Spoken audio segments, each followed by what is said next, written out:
Welcome to the new class और new semester all of you, है ना। तो आज मैं जो आपको सब्जेक्ट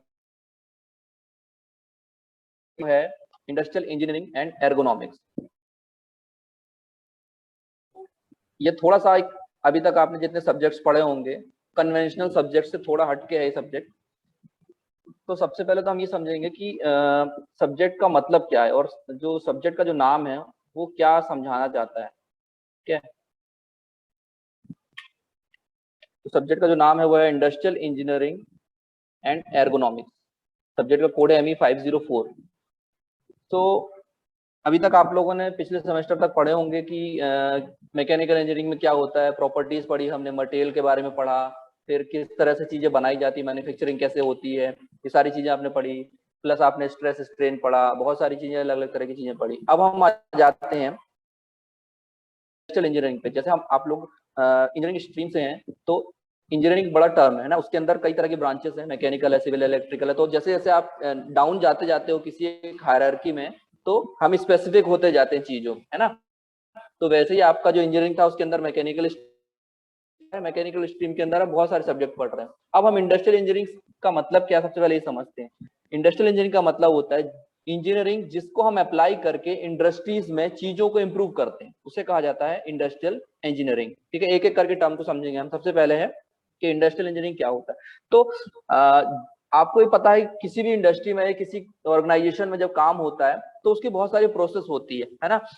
फॉर एग्जाम्पल एक चिप्स बनाने की कोई फैक्ट्री है, ठीक है, तो वहां पे होता क्या है कि क्या प्रोसेस होनी चाहिए। सिंपली अगर हम एक ब्रॉड वे में देखें तो क्या होगा, आप एक प्रोसेस क्या होगी, किसी जगह पे हम एक फैक्ट्री के अंदर कहीं पे आलू इकट्ठे करेंगे, पोटैटोस परचेज करेंगे, एक जगह पे रख देंगे, ठीक है। उसके बाद उसको वॉश किया जाएगा, वॉश करने के बाद उसकी स्लाइसेस किए जाएंगे, उनके बाद उसको क्या किया जाएगा, फ्राई करेंगे और पैकिंग करके निकाल देंगे। तो ये जो क्या है, प्रोसेस है किसी भी चीज की। एक चिप्स के एग्जांपल से इसलिए समझा रहा हूँ क्योंकि प्रोसेस थोड़ी छोटी होती है। हालांकि हमारे जो इंजीनियरिंग सेक्टर में जब हम काम करते हैं तो उसमें बहुत सारे प्रोसेस होते हैं चीजों में। तो हम क्या करते हैं, आपको चिप्स के एग्जांपल से इसलिए बता रहा हूँ क्योंकि उसकी प्रोसेस छोटी है और 4-5 स्टेप में कंप्लीट हो जाती है। तो ये जो प्रोसेस है चिप्स मैन्युफैक्चरिंग या चिप्स बनने की, और स्टार्टिंग से लेकर आखिरी तक की 4-5 स्टेप्स में कंप्लीट हो जाती है। अगर हम इस स्टेप को थोड़े से डिटेल में पढ़ेंगे, ठीक है, और गहराई से समझने की कोशिश करेंगे कि कितनी आसानी से कोई चीज हो जाती है। अगर आप जैसे घर में कोई चिप्स बनाते हो तो आपको दिन भर एक आधा किलो चिप्स बनाने में आपको दिन भर लग जाएगा,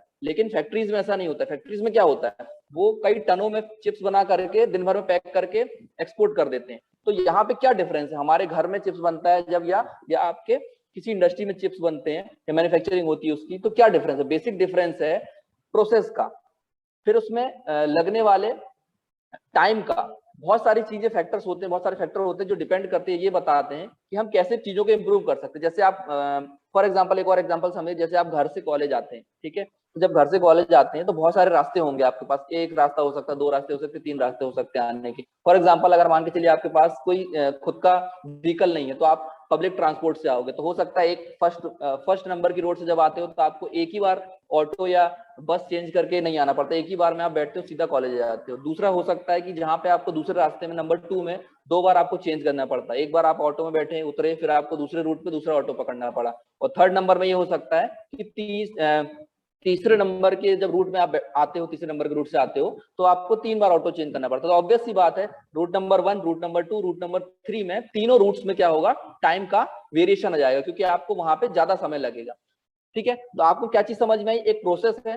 प्रोसेस क्या है, starting from the home to reaching to the college, ठीक है। उसके बाद आपके स्टेप्स हैं, उसमें स्टेप्स मतलब हम जो यहाँ स्टेप्स की बात कर रहे हैं, एक बार आलू छिलता है, कटता है, वॉश होता है, ये सारे स्टेप्स हो गए। तो आपने ऑटो 3 बार ऑटो चेंज किया हमारे। हालांकि इस प्रोसेस में जो स्टेप्स है वो सेम है, हर बार हम ऑटो पे बैठते हैं और उसके बाद चेंज करके दूसरी जगह आ जाते हैं, ठीक है।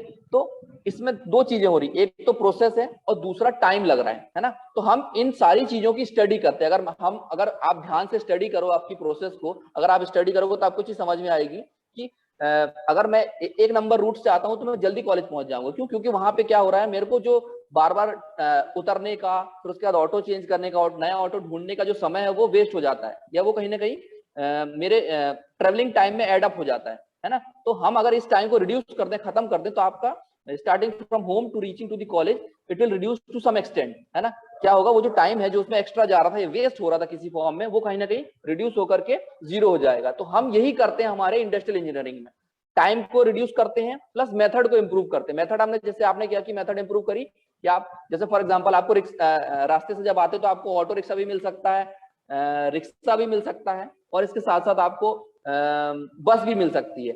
ठीक है, तो डिपेंड करता है कि आप किस चीज में बैठना चाहते हो या किस चीज में बैठ के आते हो। रिक्शे में आओगे तो ऑब्वियस सी बात है आपको समय ज्यादा लगेगा, ऑटो रिक्शे में आओगे आपको तो समय कम लगेगा, बस में जाओगे तो हो सकता है समय और ज्यादा लगे। तो ये हमने सिलेक्शन है, प्रोसेस का सिलेक्शन है, आप किस वे में जाना चाहते हो। तो अगर आपको सबसे पहले अगर फास्ट कॉलेज पहुंचना तो आप क्या करोगे, सीधा एक नंबर रूट को पकड़ोगे, ऑटो में बैठोगे, सीधा आप कॉलेज जाओगे। तो ये सबसे फास्टेस्ट रूट हो गया। तो आप इसमें क्या किया, आपने प्रोसेस को इंप्रूव किया प्लस आपने टाइम को भी इंप्रूव कर दिया। तो यही सारी चीजें हम जब इंडस्ट्रीज में करते हैं तो हम इसे क्या कहा जाता है ब्रॉडली टर्म में, इंडस्ट्रियल इंजीनियरिंग।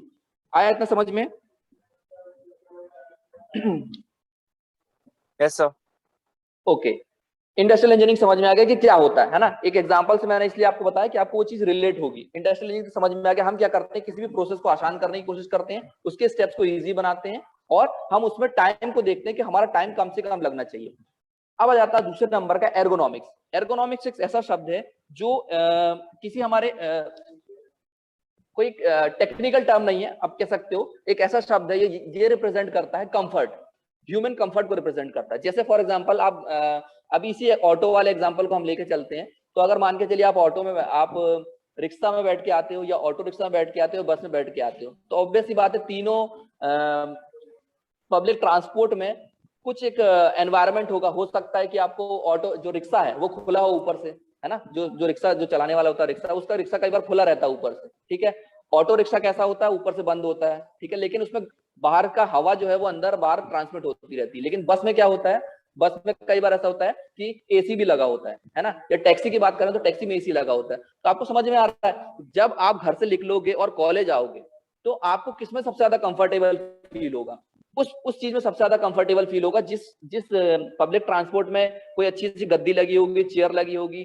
बढ़िया से टिल्ट होने वाली चेयर लगी होगी। दूसरी चीज जिसमें कि आपका एसी लगा होगा या कंफर्ट कंडीशन सबसे अच्छी होंगी, ज्यादा भीड़ भाड़ नहीं होगी। इस तरह की चीजों को जब हम स्टडी करते हैं, जहां पे हम क्या करते हैं, ह्यूमन बीइंग के या काम करने वाले व्यक्ति के या उसके एनवायरमेंट को स्टडी करते हैं, आसपास में जो उसका एनवायरमेंट होता है उसको स्टडी करते हैं, तो उसे कहा जाता है क्या, एर्गोनॉमिक्स।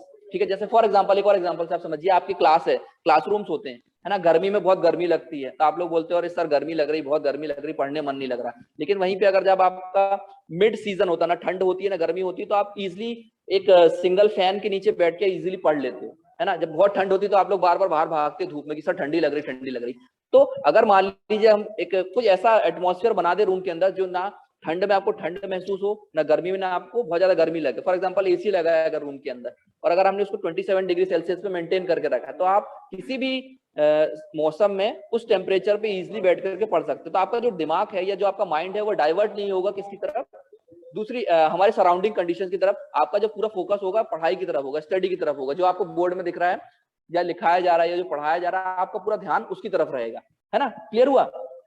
तो ये कहलाता है एर्गोनॉमिक्स। जब हम किसी भी वर्किंग एनवायरनमेंट, किसी भी ह्यूमन बीइंग के एनवायरनमेंट को स्टडी करते हैं या उसका इंटरेक्शन उसके सराउंडिंग के साथ स्टडी करते हैं, उसे कहा जाता है एर्गोनॉमिक्स।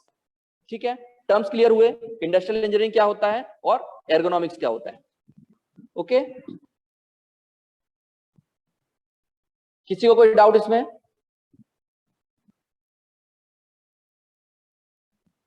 चलिए अब हम आ जाते हैं हमारे सिलेबस पॉइंट ऑफ व्यू से कि अब हमको सिलेबस में क्या क्या चीजें पढ़नी। जो आपके जो सिलेबस है उसमें यूनिट वाइज हम चलेंगे। तो यूनिट नंबर 1 आज हम स्टार्ट कर रहे हैं।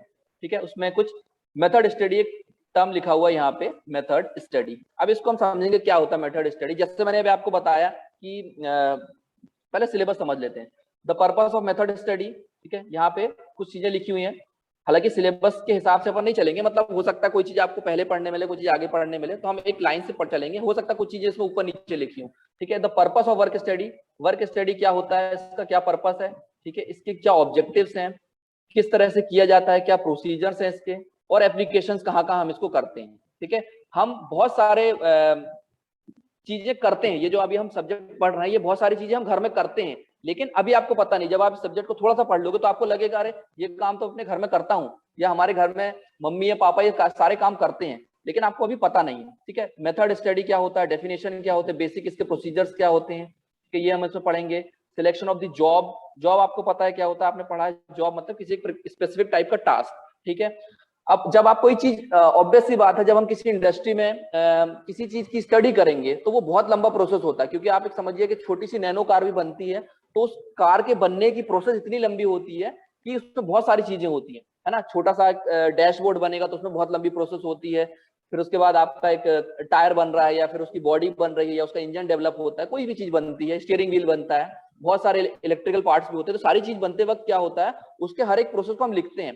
तो वही है यहाँ पे रिकॉर्डिंग टेक्निक्स, कई तरह की रिकॉर्डिंग टेक्निक्स होती हैं, जब जिससे हम रिकॉर्ड करते हैं कि क्या क्या प्रोसेस होने वाली है इसमें, या क्या प्रोसेस हो सकती है, ठीक है। तो इसमें कई तरह के चार्ट्स लिखे हुए हैं, आउटलाइन प्रोसेस चार्ट, ठीक है, फ्लो प्रोसेस चार्ट, ये डिटेल में एक एक करके हम समझेंगे क्या होता है, ठीक है। मैन मशीन चार्ट, ये नाम से आपको बता रहा है man machine chart. Man machine chart का मतलब होता है मशीन के बीच में जब इंटरेक्शन हो रहा है, कोई व्यक्ति अगर कोई ऑपरेटर मशीन को ऑपरेट कर रहा है तो उसके बीच में क्या रिलेशन होगा, उसको इस चार्ट से रिप्रेजेंट किया जाएगा, ठीक है। टू हैंडेड प्रोसेस चार्ट, ठीक है, string diagram chart, flow diagram chart, इस तरह के बहुत सारे मल्टीपल चार्ट्स होते हैं, इनको हम स्टडी करेंगे। नाम बताने से अभी चीजें समझ में नहीं आ रही, बस आपको पता होना चाहिए कि ये सारी चीजें इसके अंदर है। फिर उसके बाद है क्रिटिकल एग्जामिनेशन। कई जगहों पे हम क्या करेंगे, एग्जामिनेशन क्रिटिकल लेवल पे करेंगे, डेप्थ में जाकर के, कि किसी जगह पे हम कैसे इस प्रोसेस को आसान बना सकते हैं, कैसे उसमें लगने वाला समय को हम रिड्यूस के टाइम को हम रिड्यूस कर सकते हैं, ये सारी चीजें उसके अंदर आप पढ़ने वाले हो। Development and installation and maintenance of the improve method, ठीक है। हम डेवलपमेंट करेंगे, वर्क मेथड स्टडी से हम क्या करेंगे, डेवलप करेंगे, कोई नई प्रोसेस को डेवलप करेंगे, उसको इंस्टॉल करेंगे, लगाएंगे, या उसको मेंटेनेंस करेंगे, उसको मेंटेन करना। कोई प्रोसेस को आप लगाते हो या इंप्लीमेंट करते हो तो हम उसको मेंटेन करने की कोशिश करते हैं, कोई भी प्रोसेस हम घर में करते हैं तो उसको मेंटेन करते हैं, और उसको इंप्रूव करना टाइम बाय टाइम, ठीक है। फिर उसके बाद principle of motion economy and their application in the work design. जब हम किसी इंडस्ट्री को डिजाइन करते हैं, किसी प्रोसेस को डिजाइन करते हैं, तो उसमें क्या प्रिंसिपल्स का यूज किया जाता है, इकोनॉमी का क्या उसमें इंपॉर्टेंस है। ऑब्वियस सी बात है, जब कोई चीज बनती है तो कहीं ना कहीं इसमें कॉस्ट इन्वॉल्व होता है। आपने पढ़ा होगा कि समय ही टाइम इज मनी, बोलते हैं ना, टाइम इज मनी। तो इकोनॉमी को रिलेट कैसे किया जाता है, टाइम से रिलेट किया जाता है। किसी प्रोसेस के अगर आप टाइम को रिड्यूस कर दोगे, अगर उस टाइम को कम कर देते हो, तो वहां पे पैसा जो है या मनी है जो है वो इंप्रूव हो जाता है ना। जनरली हम सुनते हैं टाइम इज मनी, आपने बहुत बार कोट सुना होगा, टाइम इज मनी। तो हम यहाँ पे बेसिकली हम इस प्रोसेस को रिड्यूस करके क्या करते हैं, टाइम को कम करते हैं। और इतना भी कम नहीं करना है कि उससे मतलब एक लिमिट होती है टाइम को कम करने की, है ना। तो वो डिपेंड करता है प्रोसेस के ऊपर, मशीन्स के ऊपर, एनवायरनमेंट के ऊपर, वर्किंग कल्चर के ऊपर, और क्या चीज बन रही है या क्या चीज मैन्युफैक्चरिंग होती है, टाइप ऑफ इंडस्ट्री के ऊपर बहुत सारे फैक्टर्स होते हैं। उस पर डिपेंड करता है कि हम इकोनॉमी पे कैसे काम करेंगे, ठीक है। माइक्रो मोशन स्टडी, फिर उसके बाद motion memo study and there uses in method study. तो इस तरह के ये सारे जो चीजें हैं, ये आपके सिलेबस के अंदर इस सब्जेक्ट में हमको पढ़नी है।